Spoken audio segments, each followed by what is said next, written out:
with you. You know, there was this initial talk, or there's been talk that President Trump has been talking about going after the Department of Education and trimming things there. And they say, oh, if you really want to save money, go over after the military-industrial complex. And now the president, all the new heads are like, come on over, check us out, take a look at our books. Yeah, I mean, sparks controversy. Government spending. We hear a lot about cutting costs, but where should those cuts actually happen? Some argue the Department of Education is bloated, while others point to the military-industrial complex. But here's a question.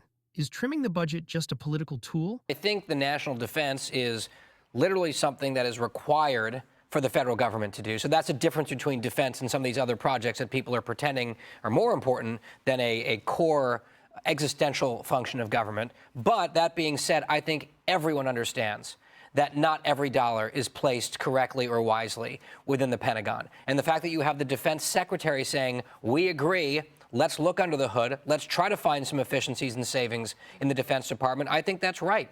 The Pentagon should not be exempt from this overall approach. You know, Speaking of budgets, let's talk about audits. The Pentagon, for instance, has never successfully passed a full audit.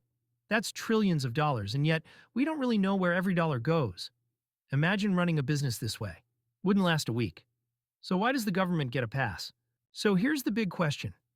Is government spending out of control, or is it just being mismanaged?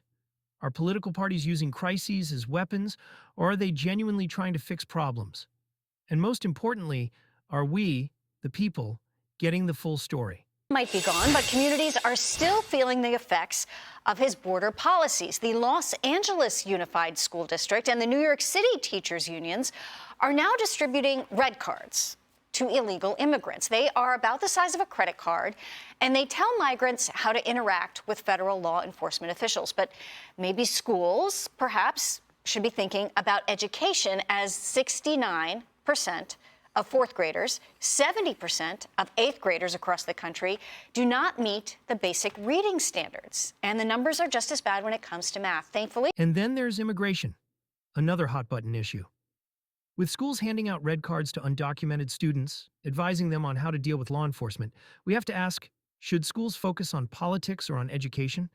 President Trump is taking a look at putting parents back in charge of their education. This was a big issue in the run-up to the election.